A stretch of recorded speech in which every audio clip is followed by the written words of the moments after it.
The night sky of planet Cora 7 burned orange and red. Fire fell from above like rain. Ships from the Vorn Empire had come without warning. And now, the small human colony was dying. Tejo ran through the broken streets with his rifle in his hands. He was not a hero. He was just a soldier. One of 50 stationed on this farming world. His job was simple: protect the settlers, keep the peace, and wait for his service to end so he could go home to Earth. But there would be no going home tonight. The Vorn were tall creatures with gray skin and 4 arms. They moved fast and killed faster. Tejo had seen 3 of his friends fall in the first hour of the attack. He had seen families running and screaming. He had seen children crying for parents who would never answer. He kept running. His orders were clear: get to the emergency shelter and help with evacuation. But the path was blocked by fallen buildings and burning vehicles. He had to find another way. Tejo turned into a narrow alley between 2 storage buildings. The smoke was thick here, and he could barely see. He moved slowly, his rifle ready, his heart beating so loud he could hear it in his ears. Then he heard something else. A small sound. A cry. He stopped and listened. The sound came again, weak and afraid. It was coming from behind a pile of broken metal and stone. Tejo moved toward it carefully. He pushed aside a twisted piece of roof and looked down. His breath stopped.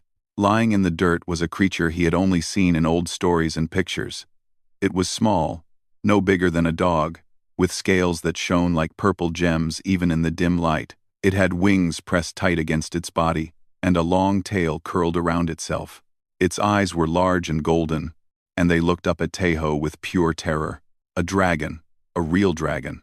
Tejo had heard the legends. Long ago, before humans spread across the stars, dragons had lived among them. But they had disappeared thousands of years ago. Hiding somewhere, in the deep parts of space. Some people said they were extinct. Others said they were just waiting. And now, here was one. A baby. A hatchling. The little dragon tried to move, but it cried out in pain. One of its wings was bent the wrong way, clearly broken. There was blood on its scales. Dark, purple blood that dripped onto the ground. Tejo knelt down slowly. He did not want to scare it more than it already was. "It is okay," he said softly. "I will not hurt you." The hatchling looked at him with those big golden eyes. It was shaking. Tejo could see it was just a baby, probably only a few weeks old. How it came to be on this planet, he did not know, but that did not matter now. He reached out his hand slowly. The dragon flinched at first, but then something changed. Its eyes studied him, and Tejo felt like it was looking into his soul. After a long moment, the hatchling let out a small sound and pressed its head against his palm. Trust. This tiny creature had chosen to trust him. "I have got you," Tejo whispered. "I will keep you safe." He gently lifted the hatchling and held it against his chest. It was warm, much warmer than he expected, and it weighed almost nothing. He could feel its small heart beating fast against him. He needed to move. The Vorn would find them soon.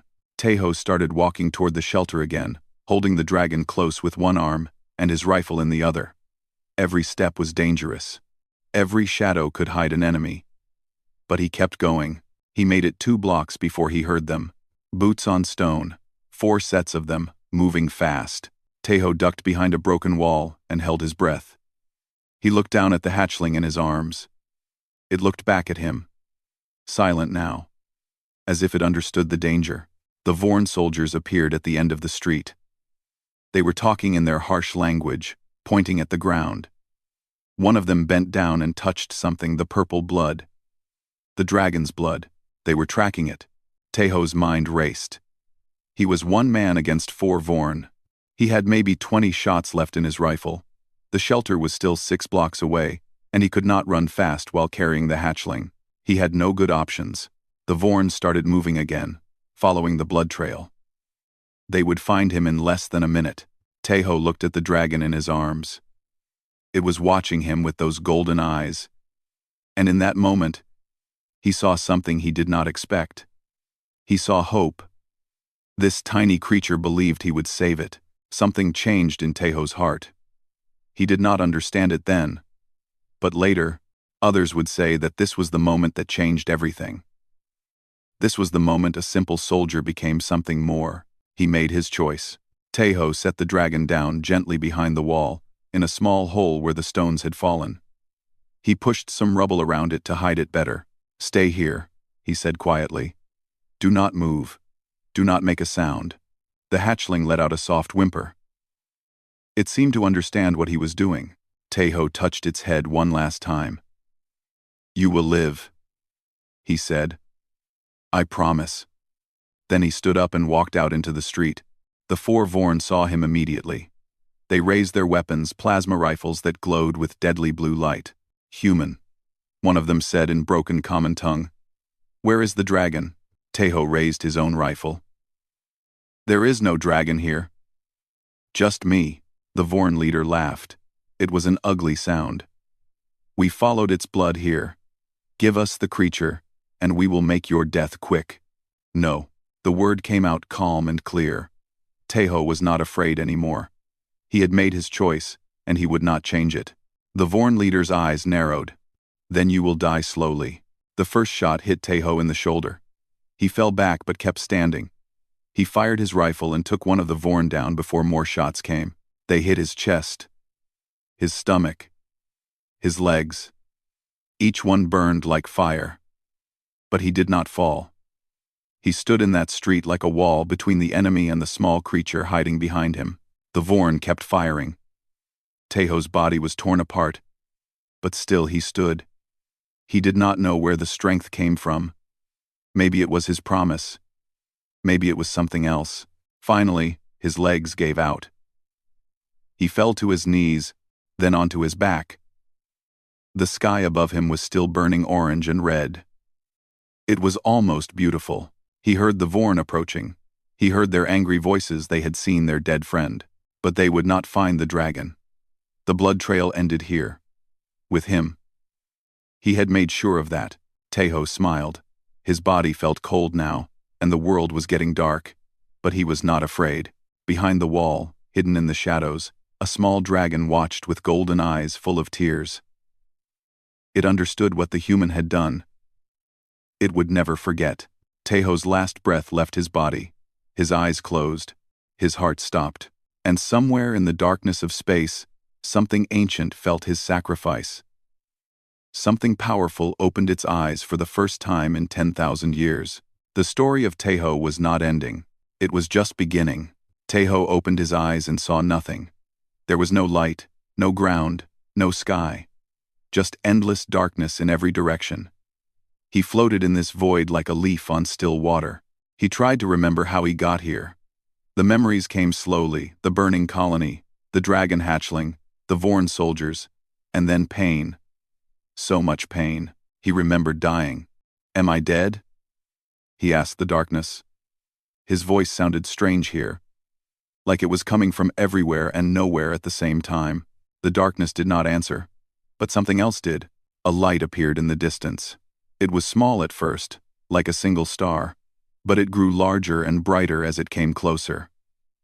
Taeho watched it approach, unable to move, unable to look away.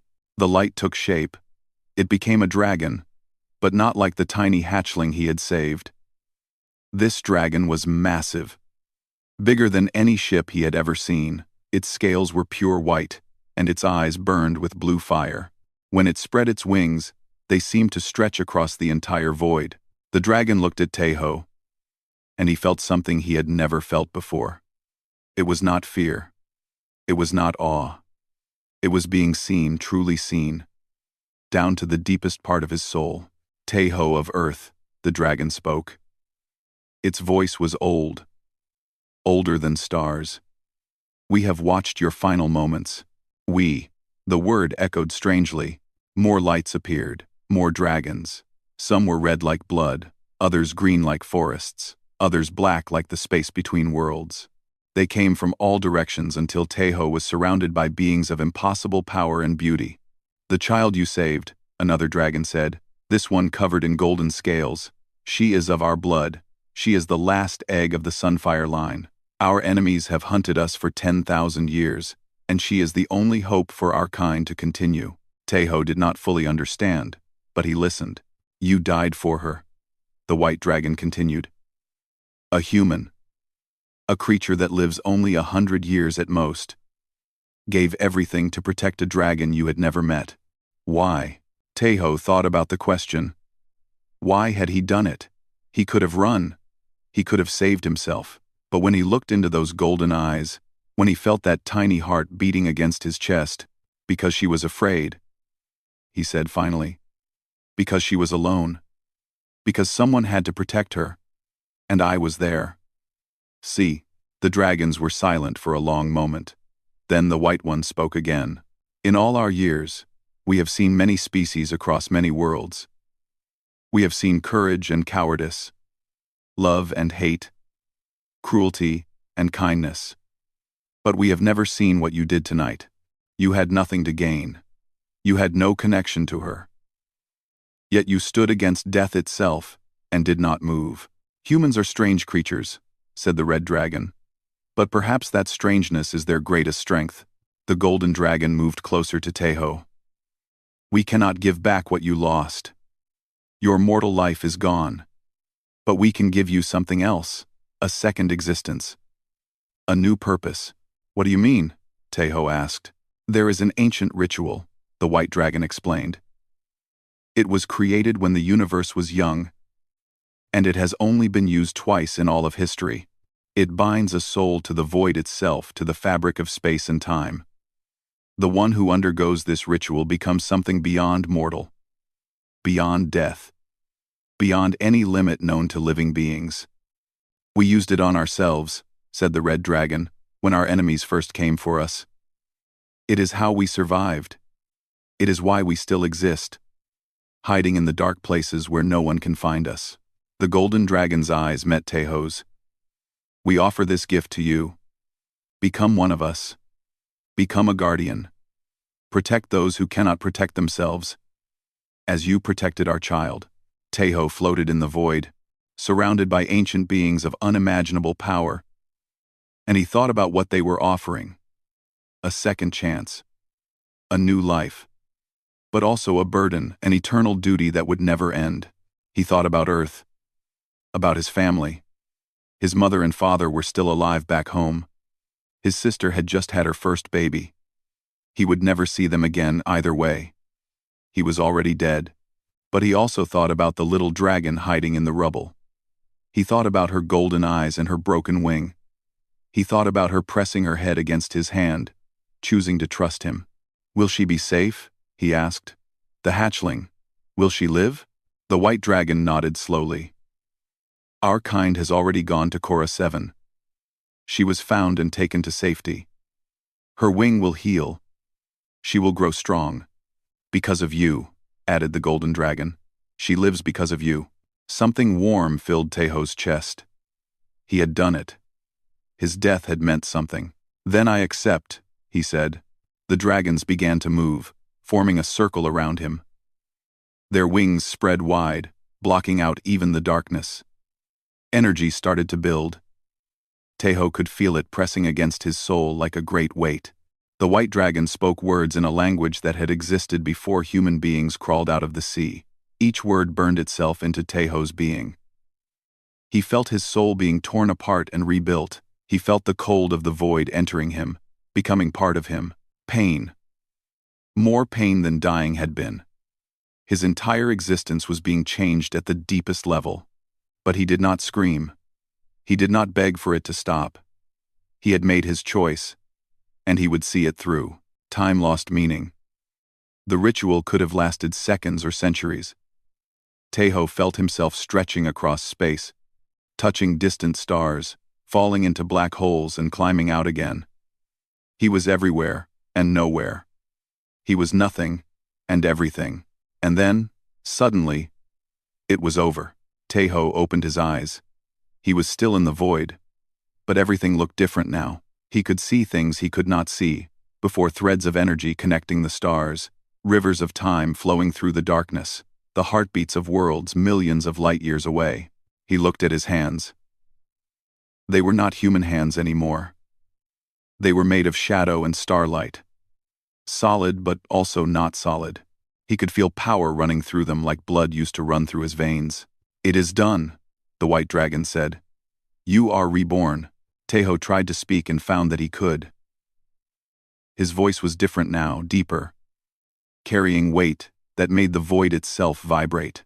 "What am I?" "You are a guardian," said the golden dragon. "You are bound to the space between spaces. You can go anywhere. Be anything.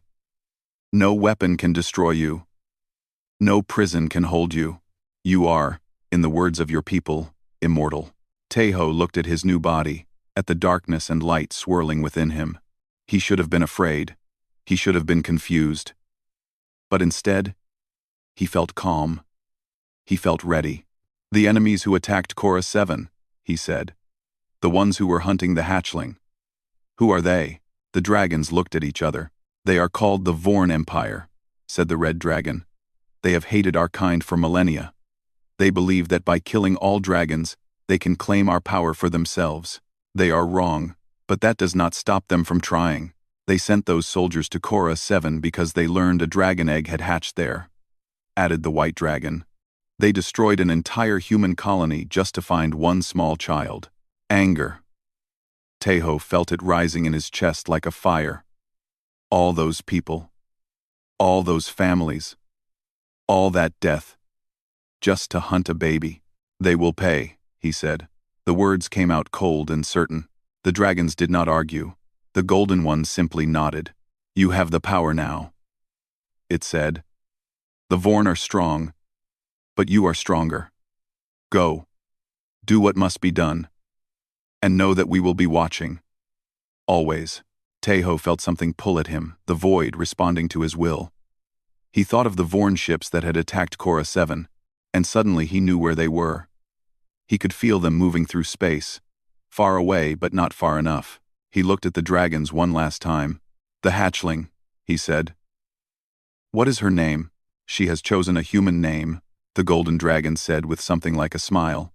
"She calls herself Bora, after a mountain on your world.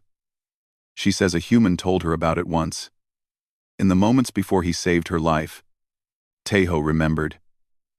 He had talked to her while running through the streets, trying to keep her calm. He had told her about Earth, about the mountains and oceans, about the cherry blossoms in spring. He did not think she had understood, but she had. "Bora," he said softly. Then he turned to face the darkness. The hunt was about to begin. The Vorn battleship Iron Fist drifted through the Kellar system, its mission complete. Commander Gorvin stood on the bridge and watched his crew work. They had destroyed the human colony on Korra 7, killed hundreds of those weak creatures, and almost captured the dragon hatchling. Almost. The blood trail had led to a dead human soldier, but the dragon was gone. Someone had moved it before his troops could search the area properly. Gorvin was angry about this failure, but not too worried. A hatchling could not have gone far. His scouts would find it eventually. "Commander," said one of his officers, "we are receiving a message from Fleet Command. They want a full report on the mission." Gorvin nodded. "Tell them we are preparing the data now. The colony is destroyed. The dragon escaped, but we wounded it. Tracking continues." He walked to his chair and sat down heavily. This hunt had been going on for so long. 10,000 years his people had chased these creatures across the galaxy. 10,000 years of war. Of searching. Of killing every dragon they found. And still some survived, hiding like rats in the darkness. But they were close now. The dragons were nearly extinct. A few more decades, a few more hunts, and the ancient enemy would finally be gone. "Commander," another officer said, his voice strange. "Something is happening to the ship." Gorvin looked up. "What do you mean?" "The lights, sir. They are going out." It was true. The bright lights on the bridge were flickering, dying one by one. Darkness crept across the room like water filling a bowl. Officers began to shout and run to their stations. "What is happening?" Gorvin demanded. "Is it a power failure?" "No, sir. Power levels are normal. But the lights, They will not work. The last light went out. The bridge was completely dark. Then the screaming started. It came from the lower decks, first horrible screams of fear and pain. Gorvin heard running feet, weapons firing, and then silence. The silence was worse than the screaming. "Arm yourselves!" he shouted. "Something is on the ship." His officers pulled out their weapons. In the darkness, Gorvin could see nothing. The emergency lights should have come on by now. But they stayed dead. A voice came from everywhere and nowhere. It was cold and quiet, but it filled the entire bridge. 16 hours ago, you attacked a planet called Cora 7. You killed 432 humans, men, women, and children. You burned their homes. You destroyed their lives. Gorvin felt fear, real fear, for the first time in 100 years. "Who are you? Show yourself." "I am going to ask you one question," the voice continued, ignoring him. "Answer honestly, and your death will be quick. Lie, and it will not be." A shape appeared in the darkness. It was like a man, but made of shadows and starlight. Its eyes burned with white fire. And when it moved, the darkness moved with it. "Did you give the order to attack that colony?" Gorvin raised his weapon and fired. The plasma bolt went through the shadow creature and hit the wall behind it. The creature did not even react. "Yes," Gorvin said finally, his voice shaking. "I gave the order. I would give it again. Humans are nothing. They are insects. They do not matter." The shadow creature stepped closer. "You are wrong." What happened next lasted only a few seconds. But to Gorvin, it felt like hours. The creature moved through him, and he felt everything. He felt the fear of every human he had killed. He felt a mother holding her children as fire came. He felt an old man praying to gods who would not save him. He felt a young soldier dying to protect a dragon he had just met. Then Gorvin felt nothing at all. Tejo stood on the bridge of the Iron Fist, surrounded by bodies. He felt no joy in what he had done. He felt no satisfaction. He only felt the cold certainty that this was necessary. But the Iron Fist was only one ship. The fleet that had attacked Cora 7 had 12 ships in total. 11 remained. Tejo reached out with his new senses and felt them scattered across 3 star systems, moving in different directions. Some were heading back to Vorn space. Others were continuing the search for Bora. He would find them all. The second ship was called Stormblade. It was a smaller vessel, a scout ship, currently passing through an asteroid field.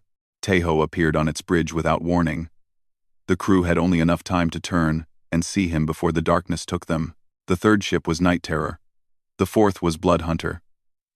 The fifth was Death's Hand. Tejo moved from ship to ship like a ghost.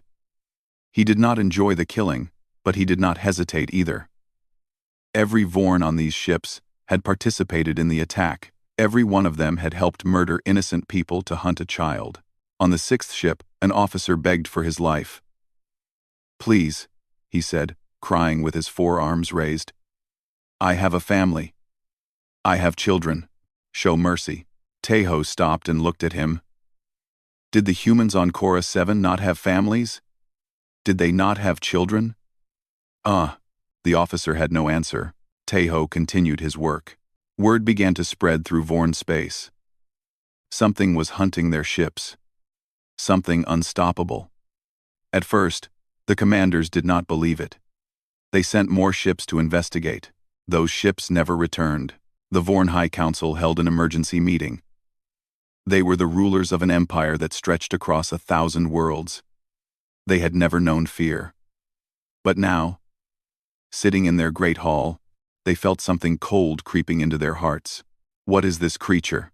demanded High Lord Morkan, the oldest member of the council. "Where did it come from?" "We do not know," said General Ythros, who commanded all Vorn military forces. "It moves through space without a ship. It passes through walls like they are not there. Our weapons do not affect it. Nothing stops it. Then how do we fight it?" No one had an answer. "There is something else," said a younger council member named Parvis. "The creature is not attacking randomly. It is targeting only ships that were part of the Korra 7 attack. It is hunting specific vessels and specific crew members. The council was silent for a moment. The dragon hunt, Morkan said slowly. This is about the dragon hunt. It appears so, said Parvis. We attacked a human colony to find a dragon hatchling. Now something is hunting us in return. But what? Ythros demanded. Humans do not have this kind of power. They are weak creatures who die easily. One human did die on Korra 7, said Parvis, checking his data. A soldier. He was killed by our troops while apparently protecting the hatchling. His name was Teho. The lights in the council hall flickered. Every Vorn in the room froze. They looked at each other with wide eyes. It cannot be, said Morkan. The dead do not come back. A voice filled the hall. It was quiet but carried to every corner. The dead do not, but I am no longer dead. Shadows gathered in the center of the room. They formed a shape, a man made of darkness and light, with eyes that burned like stars. The guards raised their weapons. The generals shouted orders, but Teho simply stood there, looking at them with cold patience. I am not here to kill you, he said. Not today. I am here to deliver a message. High Lord Morkan stepped forward. He was old, but he was not a coward. Speak. Then, creature. What message do you bring? Teho looked around the room at the most powerful Vorn in the galaxy. They had ruled for thousands of years. They had conquered countless worlds. They thought they were gods. They were about to learn they were wrong. The dragon hunts end now, Teho said. You will not chase them anymore. You will not attack the worlds that shelter them. You will not harm any innocent being to find them. And if we refuse? Morkan asked. Teho smiled. It was not a kind smile. I destroyed 11 of your warships in one night. I killed 4,000 of your soldiers without taking a single wound. And I was being gentle. He let the words sink in. If you continue the hunts, I will not be gentle anymore. I will come to your homeworlds. I will come to your cities. I will come to your families. And I will show you the same mercy you showed the humans of Korra 7. The room was completely silent. You have one day to decide, Teho said. Choose wisely. Then he was gone, and the lights returned. The council sat in stunned silence. For the first time in 10,000 years, the rulers of the Vorn Empire felt something they had never felt before. True fear. 50 years passed. The Vorn Empire kept their word. After Teho's warning to the High Council, the dragon hunts stopped completely. No more ships were sent to search for the ancient creatures. No more colonies were destroyed in the name of finding them. Fear was a powerful teacher. Teho spent those years wandering the galaxy. He did not need food or sleep or air. He could drift through the void for decades without feeling tired. Sometimes he visited human worlds, watching from the shadows as life went on. Sometimes he traveled to the edges of known space, exploring places where no living being had ever gone. He was lonely. He knew this but tried not to think about it. He was no longer human. Not really. He could not walk among people like he once did. He could not share meals with friends or hold someone's hand. He was something else, now something powerful but also something alone. The dragons watched him, as they had promised. Sometimes, he felt their presence in the void, distant, but caring. They were grateful for what he had done. They sent him feelings of warmth and appreciation across the darkness. But they did not come to him. They had their own hiding places, their own secret worlds where they lived in peace. He did not blame them. They had suffered for so long, they deserved their rest. But there was one dragon he thought about often. A small creature with purple scales and golden eyes. A hatchling who had pressed her head against his hand and chosen to trust him. Bora. The golden dragon had told him she was safe, that she was growing strong, but Teho had not seen her since the night he died. Part of him wanted to find her, to make sure she was okay, but another part was afraid. What would she think of him now? He was not the human soldier who had saved her. He was a creature of shadow and starlight, more monster than man. Would she be afraid of him? The years continued to pass.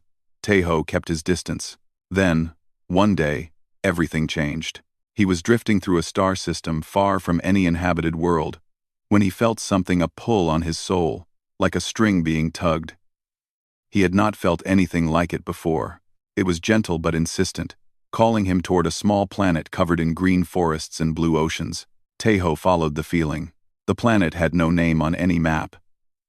It was hidden in a part of space that ships rarely traveled. As Tejo descended through the atmosphere, he saw mountains and valleys, rivers and lakes. It was beautiful in a way that reminded him of Earth. The pull led him to a mountain peak, where the clouds parted around a circle of ancient stones. And there, waiting for him, was a dragon, but not a small one. Not anymore. Bora had grown.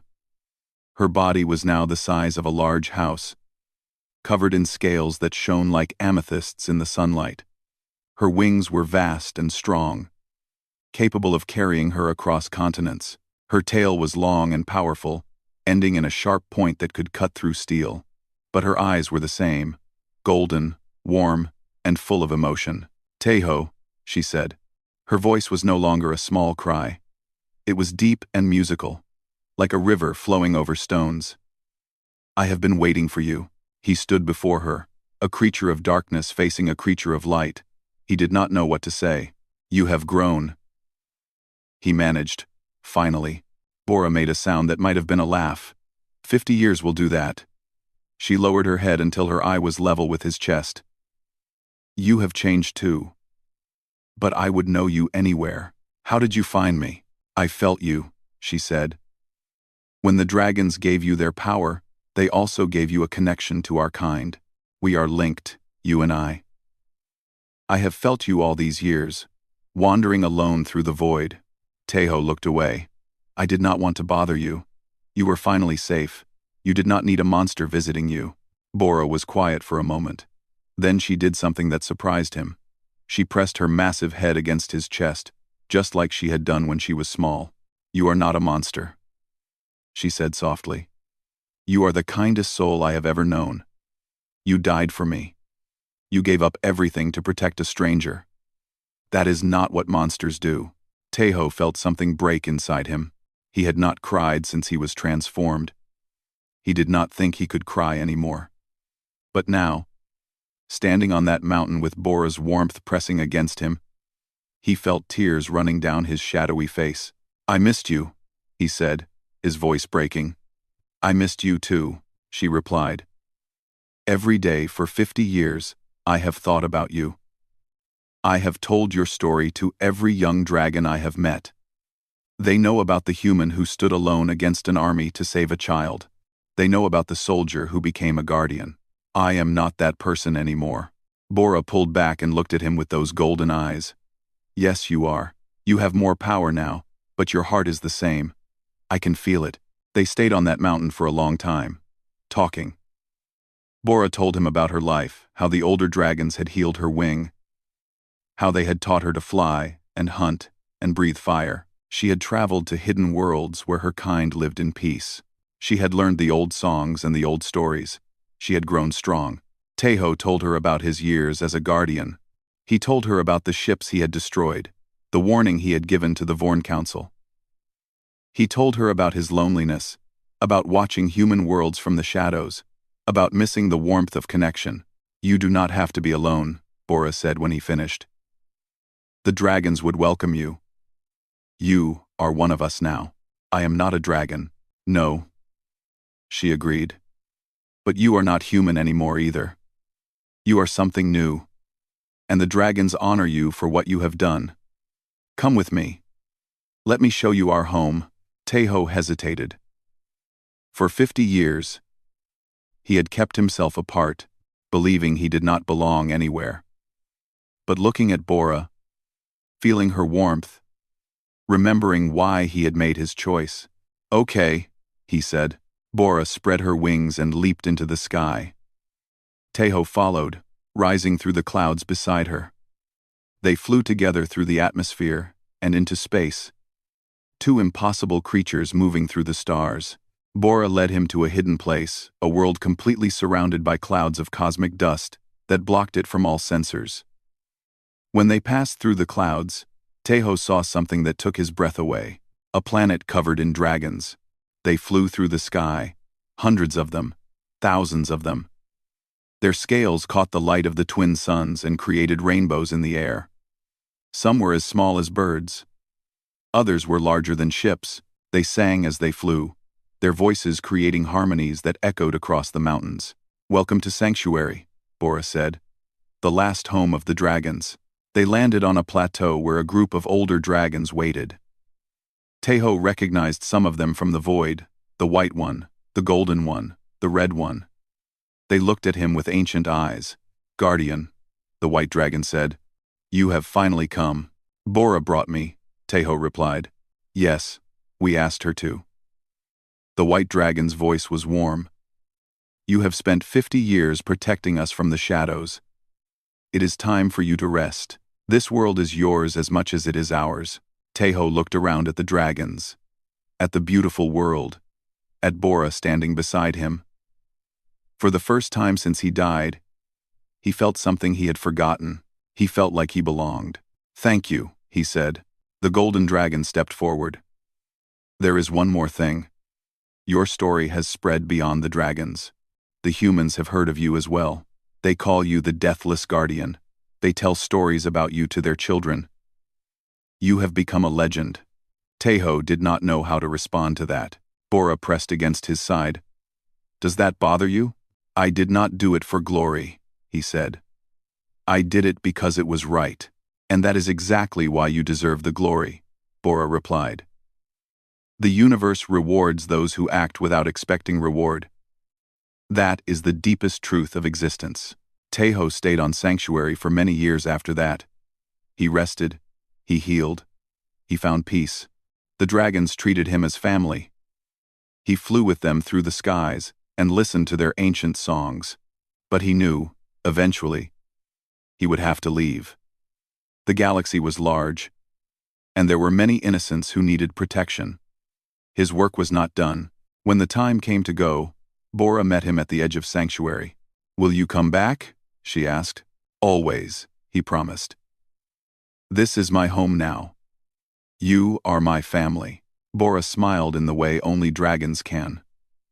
"Then go, Guardian. Do what you were made to do. And know that wherever you are, I am with you." Tejo looked at her one last time, the hatchling who had grown into a beautiful dragon, the child he had died to save. His heart was full. Then he turned and flew into the stars. 1,000 years passed, and the galaxy changed. Human civilization spread across the stars like seeds in the wind. They built great cities on distant worlds. They developed technologies that their ancestors would have called magic. They formed alliances with alien species and created a community of planets that stretched from one end of the galaxy to the other. And throughout all of it, there was one constant, a legend that every child knew. A story that parents told at bedtime, a name that made evil men shake with fear: the Guardian. On a mining colony near the edge of known space, a group of workers huddled in a shelter while pirates attacked their settlement. The pirates were cruel and well-armed. They had done this many times before: take what they wanted, kill anyone who resisted, leave nothing but ashes behind. The colony had no military defense. They were just miners, families trying to make a living on a difficult world. They held each other and prayed for a miracle. Outside, the pirate captain walked through the burning streets with a smile on his face. His men were loading cargo ships with stolen minerals worth millions of credits. It was a good day. Then the lights went out. Not just the artificial lights, the stars themselves seemed to dim. The pirate captain looked up and felt cold fear grip his heart. He had heard the stories.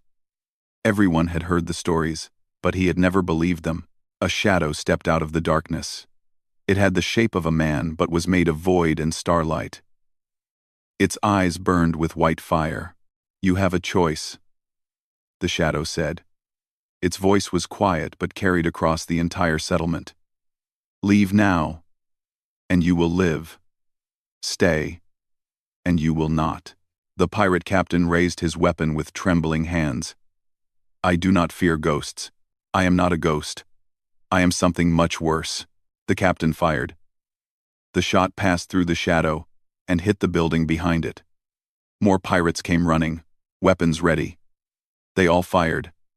None of their shots did anything. The shadow moved. In 30 seconds, it was over. The pirates lay on the ground, some unconscious, some injured, none dead. Their weapons were melted into useless metal. Their ships would not start. They were completely helpless. The captain found himself on his knees, looking up at the terrible figure above him. "I said you had a choice," the shadow said. "You chose poorly." Then it was gone. The miners emerged from their shelter to find their attackers defeated and waiting for pickup. Within hours, a patrol ship arrived to arrest the pirates. When the soldiers asked who had stopped the attack, the miners just pointed at the sky and said a single word: Guardian. Stories like this happened all across the galaxy. A slaver's ship disabled in deep space. Its captives freed. A tyrant's army stopped before it could invade a peaceful world.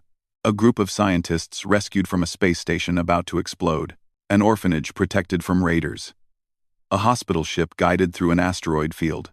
No one knew where the Guardian would appear next. No one knew when he would come, but everyone knew that if you harmed innocents, if you preyed on the weak, if you used your power to hurt instead of help, there was a chance he would find you. And that chance was enough to make many would-be villains think twice. On the anniversary of Cora 7's destruction, humans across the galaxy held a moment of silence. They remembered the 432 people who died that night. They remembered the burning colony, the Vorn attack, the families who never came home, and they remembered the soldier who gave everything to save a dragon child. His name was spoken in schools and churches, in government halls and private homes. Children played games where they pretended to be him. Adults wore symbols that represented his sacrifice. He had become more than a legend, he had become an ideal. This is what humanity could be. This is what one person could do when they chose courage over fear. Others over self. Love over hate. Tejo watched all of this from the shadows. He did not seek praise or worship. He did not want temples or statues. He just wanted the galaxy to be a little bit safer. A little bit kinder. Sometimes, when he was tired, he returned to Sanctuary. Bora was always there, waiting for him. She had become an elder among her kind, wise and respected. Her scales still shone like amethysts, and her eyes still held the same warmth they had when she was a hatchling. They would fly together through the skies of the hidden world, two ancient friends who had saved each other in different ways. "Do you regret it?" Bora asked him once. "Giving up your human life?" Tejo thought about the question. 1,000 years had passed since that night on Cora 7. Everyone he had known was gone. His mother and father, his sister and her child, his friends from the military, all of them had lived their lives and died in peace. He had watched from far away, unable to join them, unable to say goodbye. But he had also saved countless lives. He had stopped wars, prevented suffering, protected innocence. He had made a difference that rippled across generations. "No," he said finally. "I do not regret it. I miss my old life sometimes. I miss being human. But I would make the same choice again, even knowing how much it would cost, especially then." He looked at her. "When I held you that night, when I looked into your eyes, I saw something worth dying for, worth living for, worth everything." Bora was quiet for a moment. Then she said, "The oldest dragons believe that souls choose their paths before they are born, that we come into existence already knowing what we will become. You think I was meant to be a guardian? I think you were always meant to protect," she said. "Whether you were human or something more, it is who you are." Years continued to pass. The galaxy grew and changed. New species were discovered. New worlds were colonized. Wars came and went. Empires rose and fell. The Vorn eventually changed as well. The generation that had hunted dragons was long dead. Their children's children had grown up in a galaxy where the dragons were untouchable, protected by a being of unimaginable power. Some Vorn still hated the ancient creatures, but they were too afraid to act. Fear had turned to acceptance. Acceptance had turned to respect. And slowly, generation by generation, Respect was turning to something like peace. Tejo watched this transformation with hope. Perhaps one day, the hate would die completely. Perhaps the dragons could live openly again, flying through the skies of 1,000 worlds, free and unafraid. He would continue protecting them until that day came. And if it never came, he would protect them forever. That was his choice. That was his purpose. On a small planet on the far edge of the galaxy, a human girl named Yuna sat on a hilltop and looked at the stars. She was only 10 years old, but she was very smart and very curious. She asked questions that adults could not answer and dreamed dreams that reached beyond her world. "Do you think he is real?" she asked her grandmother, who sat beside her. "The guardian?" Her grandmother smiled. She was very old, with white hair and kind eyes. "Yes," she said, "I think he is real." "How do you know?" "Because the universe is a dangerous place," her grandmother said. "There is so much darkness, so much cruelty. But there is also light. There are people who stand against the darkness, who protect others even when it costs them everything. The guardian is the greatest of these. But there are others too." Yuna thought about this. Could I be like that? Could I protect people? Her grandmother looked at her with love. "You can be whatever you choose to be. The guardian was just a soldier once, just a man, like any other. But when the moment came, he made a choice.